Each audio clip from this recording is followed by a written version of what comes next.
नमस्कार बच्चों, आप सभी का बहुत बहुत स्वागत है मेरे YouTube चैनल में डॉक्टर प्रियंका सिंह मैथ्स। इस वीडियो में हम पढ़ रहे हैं बीएससी सेकेंड ईयर का सेकेंड पेपर और इसमें हम देखेंगे कन्वर्जेंस को कैसे टेस्ट करते हैं किसी भी सीरीज़ के लिए। तो सीरीज़ को हिंदी में श्रेणी बोलते हैं और श्रेणी किस तरह से होती है पहले मैं आपको ये बता दूं। तो आप अगर u0 से उसको रिप्रेजेंट कर रहे हैं मींस फर्स्ट टर्म को, सो u0 plus u1 plus u2 plus u3 and so on un plus un minus n plus 1 plus so on. ये एक तरह से सीरीज़ को रिप्रेजेंट कर रहा है, श्रेणी को।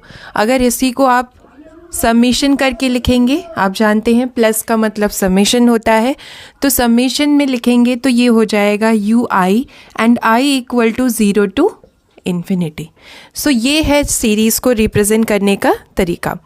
अब यहाँ पर हमें एक श्रेणी या सीरीज़ दी गई है और बोला गया है कि इसके अभिसरण का परीक्षण करना है, मतलब कि x के किन मानों के लिए ये सीरीज़ कन्वर्जेंट है, अभिसारी है, और x के किन मानों के लिए ये सीरीज़ डाइवर्जेंट है, अपसारी है।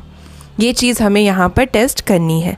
तो चलिए, यहाँ पर अभी दो आपके मेथड हैं या दो टेस्ट हैं जिनका यूज़ करेंगे हम इस क्वेश्चन को सॉल्व करने के लिए। उनमें से पहला है अनुपात परीक्षण, डी-एलेम्बर्ट रेशियो टेस्ट। तो रेशियो टेस्ट जो होता है उसमें आपको सबसे पहले un निकालना है। un क्या है? nth term of the series, ये, और un प्लस 1 निकालना है। फिर आपको उसकी लिमिट लेनी है un प्लस 1 अपॉन un की as n tends to infinity. इस लिमिट पर ही सब कुछ डिपेंड करता है। इस लिमिट की वैल्यू जैसी होगी आपका सीरीज़ वैसा ही होगा। अगर ये लेस देन 1 है तो कन्वर्जेंट होगा, मीन्स अभिसारी होगा।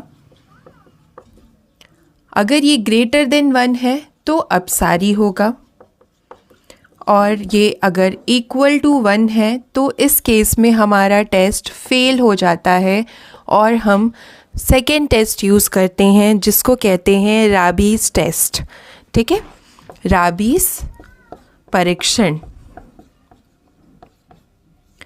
जब ये टेस्ट फेल होता है तो हम राबीज टेस्ट यूज़ करते हैं, और इस टेस्ट के लिए आपको किसकी लिमिट लेनी होती है, इससे डिफरेंट है।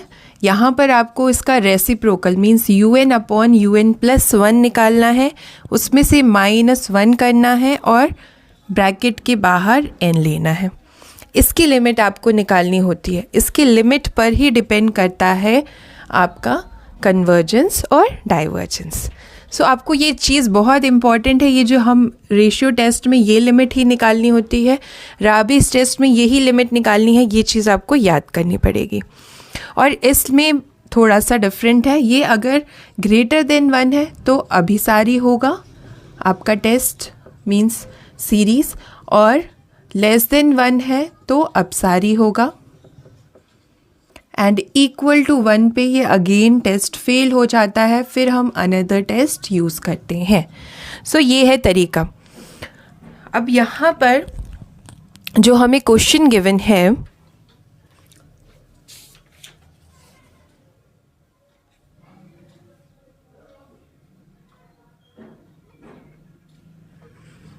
सो यहाँ पर जो हमें क्वेश्चन गिवन है आप उसमें देखिए x ग्रेटर देन 0 गिवन है। ठीक है, इसके बाद ये जो सीरीज़ है, इस सीरीज़ में ये आपका u0 है, ये आपका u1 है, ये u2 है, ये u3 है, सो ऑन un आएगा, un प्लस 1 आएगा। अब हमें क्या करना है, un तो निकालना ही है, तभी हम ये दोनों टेस्ट में वैल्यूज़ रख पाएंगे। सो फर्स्ट मेन जो आपका हो जाता है इसमें, आपको जब आपको क्वेश्चन दिया गया है तो सबसे मेन चीज़ है इसमें un निकालना। और वो कैसे निकालते हैं, यहाँ पर आपको ऑब्ज़र्व करना पड़ेगा इसकी टर्म्स। सबसे पहली टर्म जो है उसमें देखिए x है, x की पावर 1 है, फिर x की पावर 3 है, x की पावर 5 है, x की पावर 7 है, इस तरीके से है। मतलब आप कह सकते हैं 1 3 5 7 इस तरह से है। ओके, सो ये u0 है। अब मैं इसी का अगर nth टर्म निकालूँ, an आपने निकाला होगा, nth टर्म का फॉर्मूला होता है a plus n minus 1 d। इसमें a क्या है, फर्स्ट टर्म, और n माइनस 1 d कितना है हमारा, इसका कॉमन डिफरेंस जो कि 2 है। इसको सॉल्व कर लेंगे तो ये आपको मिल जाएगा 2n माइनस 1, मतलब इसका nth टर्म क्या होगा, 2n माइनस 1। लेकिन जब आप यहाँ पर x to the power 2n minus 1 लिखेंगे तो प्रॉब्लम कहाँ से स्टार्ट होती है, जैसे ये आपका u ज़ीरोथ टर्म है ना, तो यहाँ आपको n की वैल्यू क्या रखनी है, 0। अगर आप यहाँ 0 रखेंगे तो ये x की पावर माइनस 1 देगा, जो कि प्रॉब्लम करेगा, इसलिए हम यहाँ पर +1 लेकर चलेंगे। अब आप देख सकते हैं ये x की यहाँ 0 रखेंगे तो आपको मिल जाएगा x की पावर 1 जो हमें चाहिए। ये क्या है, u1 है, मतलब n की वैल्यू 1 रखेंगे तो 1 2 इंटू 1 प्लस 1 3 हो जाएगा। तो एग्जैक्टली हमें ये टर्म्स मिल रही हैं x टू दी पावर वाली। इसके बाद इसके नीचे आप देखिए सेम वही है, जो इसकी पावर में है वही इसके नीचे है, x के जो इधर पावर में है वही सेम x के नीचे है। तो हम यहाँ सीधा लिख देंगे 2n प्लस 1, पावर हमारी 2n प्लस 1 है तो उसके नीचे भी 2n प्लस 1 आ जाएगा।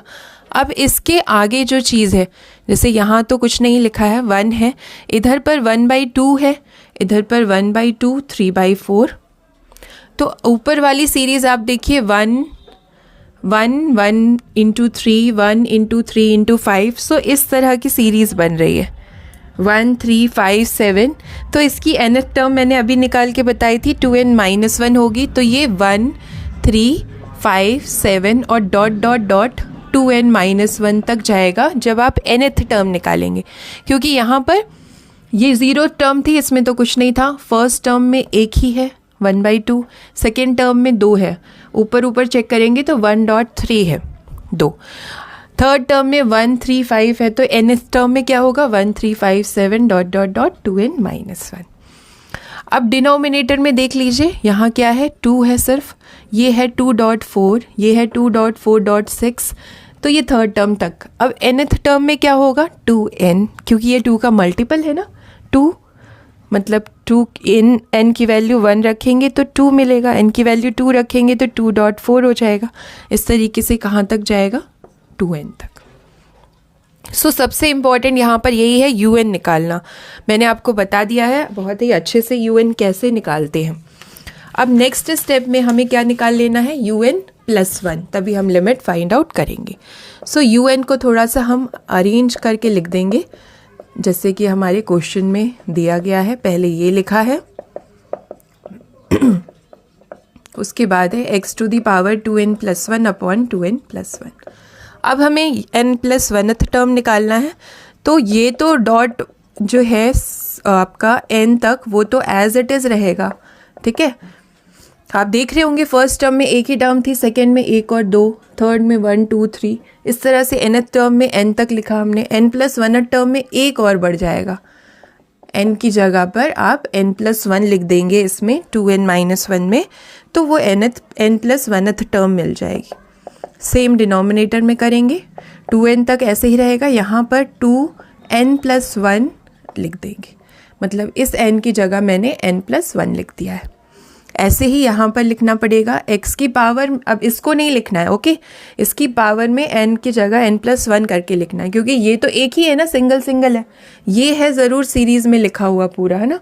तो यहाँ पर 2n plus 1 upon 2n plus 1 इस तरीके से ये आ गया। इसको थोड़ा सा हम सॉल्व करके लिख देंगे। यहाँ पर आप 2 को मल्टीप्लाई करेंगे तो 2n plus 2 minus 1 2n plus 1 बन जाएगा। ऐसे ही डिनोमिनेटर में ये हो जाएगा 2n प्लस 2। यहाँ पर x की पावर कितनी हो गई 2n प्लस 3, यहाँ पर 2n प्लस 3। सो इस तरीके से अब हमें इस टेस्ट का यूज़ करना है और लिमिट निकाल लेनी है।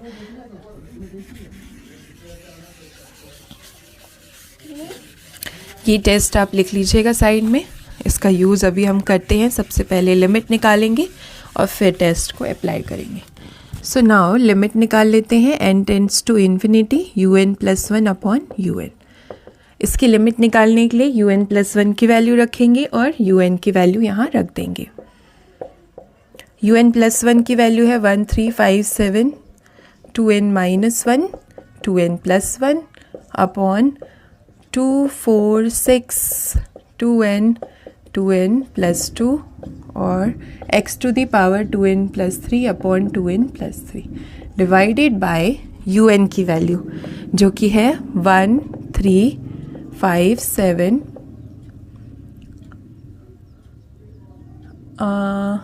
2n minus one upon 2468 2n x to the power 2n plus one upon 2n plus one. ये आ गया। ओके, अब आप देख रहे होंगे कि यहाँ तक तो ये सारी टर्म सिमिलर है, यहाँ तक तो ये कैंसिल कर देंगे। यहाँ डिनोमिनेटर में भी इतना कैंसिल हो जाएगा। ठीक है, ओनली रिमेनिंग क्या बच रहा है आपका, limit n tends to infinity 2n plus one x to the power 2n plus 3 upon 2n plus 2 x 2n plus 3 और ये डिवाइड में है तो ये रेसिप्रोकल हो जाएगा, ये ऊपर आ जाएगा 2n प्लस वन, नीचे x to the power 2n plus one. अब आप देख सकते हैं यहाँ पर हम लिमिट अगर डायरेक्टली रखते हैं तो क्या प्रॉब्लम आने वाली है। सबसे पहले x की पावर को आप माइनस कर देंगे, इसको ऊपर ले जाएंगे, सो ये x की power 2n plus 3 minus 2n minus 1 बचेगा, जिससे ये x स्क्वायर बचेगा। अब यहाँ पर अगर मैं डायरेक्ट इन्फिनिटी रखती हूँ n की वैल्यू तो ये इन्फिनिटी हो जाएगा, न्यूमरेटर इन्फिनिटी, डिनोमिनेटर भी इन्फिनिटी, तो इन्फिनिटी बाय इन्फिनिटी फॉर्म बनेगा जो कि नॉट डिफाइन होता है। इसलिए मैं इसको पहले सिंप्लीफाई करूँगी और डिवाइड करूँगी न्यूमरेटर को भी डिनोमिनेटर को भी n स्क्वायर से, इन दोनों को n स्क्वायर से मैं डिवाइड करूँगी। तो ये कहना चाह रही हूँ कि मैं क्या करने वाली हूँ, सेपरेटली इस ब्रैकेट को n से, इस ब्रैकेट को n से डिवाइड करूँगी और सेम यहाँ पर n से और यहाँ पर n से डिवाइड करूँगी। इससे ये होगा जब आप इसको 2n अपॉन n लिखेंगे प्लस 1 अपॉन n तो यहाँ पर n कैंसिल होके सिर्फ 2 प्लस 1 अपॉन n बचेगा और 2 प्लस 1 अपॉन n में आप लिमिट रख सकते हैं n tends to infinity. So ये limit n tends to infinity जब मैं सेपरेट कर दूंगी तो 2 plus 1 upon n 2 plus 1 upon n 2 plus 2 upon n 2 plus 3 upon n ऐसा बचेगा। अब आप n की वैल्यू इन्फिनिटी रख दीजिए यहाँ पर, यहाँ पर, यहाँ पर, यहाँ पर, और आप जानते हैं any number divided by infinity is 0, सो ये 0 हो जाएंगे और 2 प्लस 0 2 बचेगा, सो 2 और 2 4 हो गया, नीचे भी 2 और 2 4 हो गया, कैंसिल हो जाएंगे और x स्क्वायर सिर्फ बचेगा। अब मैं लिख सकती हूँ बाय रेशियोज टेस्ट, अनुपात परीक्षण से, अनुपात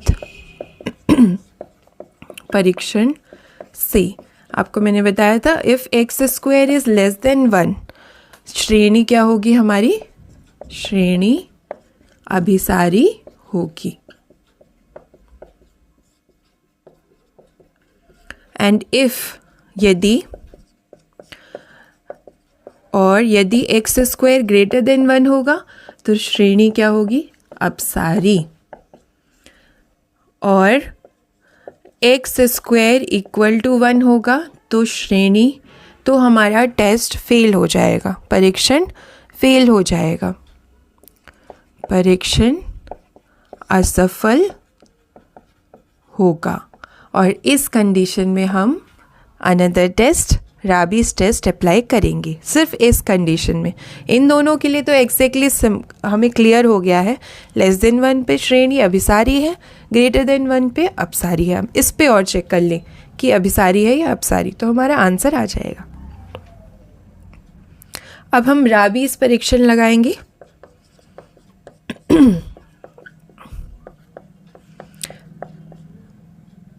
और x स्क्वायर इक्वल टू 1 के लिए राबीज परीक्षण लगानी है।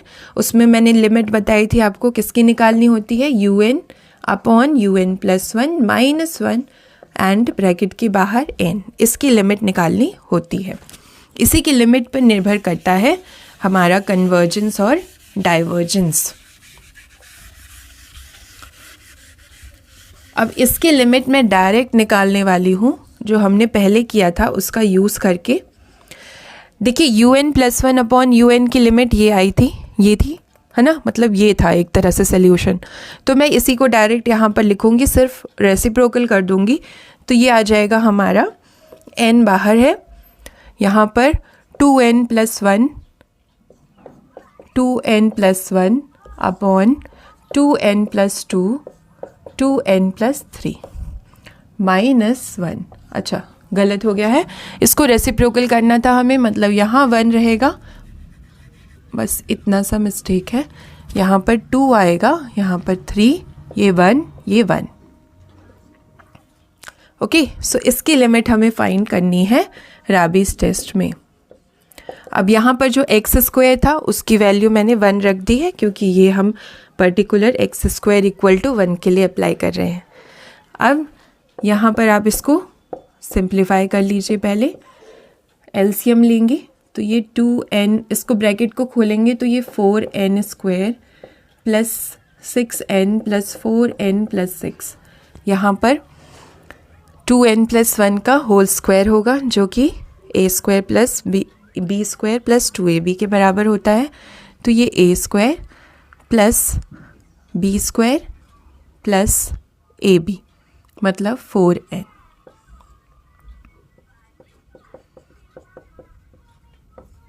अब यहाँ पर ये कैंसिल हो रहा है, ये कैंसिल हो रहा है, और आपका क्या बच रहा है, सिर्फ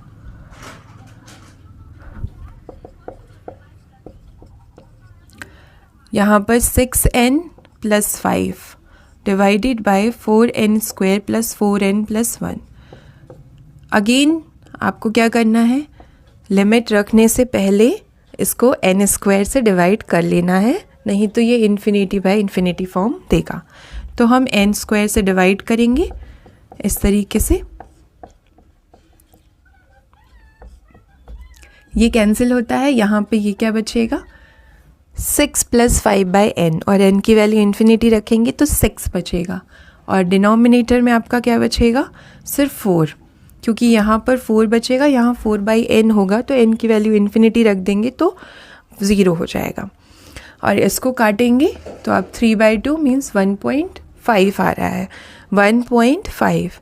आपको मैंने राबीज टेस्ट यहाँ लिखा था पहले, जिसमें ये क्लियर है कि अगर इसकी वैल्यू ग्रेटर देन 1 है तो अभिसारी है श्रेणी। तो आप देख सकते हैं इसकी लिमिट जो आ रही है वो 1.5 आ रही है, which is greater than 1। So by Raabe's test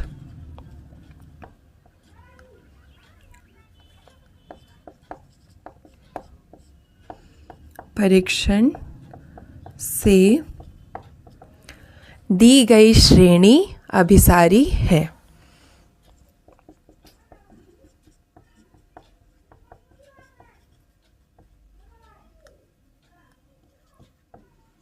अभिसारी है किसके लिए, x² = 1 के लिए। तो पहले ही हमने निकाला है लेस देन 1 के लिए भी अभिसारी है, और इक्वल टू 1 के लिए भी अभिसारी है, ग्रेटर देन 1 के लिए अपसारी है। तो जब हम आंसर लिखेंगे, इसका उत्तर लिखेंगे, तो हम लिखेंगे for x² ≤ 1 series is convergent, and for x² greater than 1 series is divergent. So this is the answer. इस तरीके से हमने यूज़ कर लिया है यहाँ पर रेशियो टेस्ट और राबीज टेस्ट।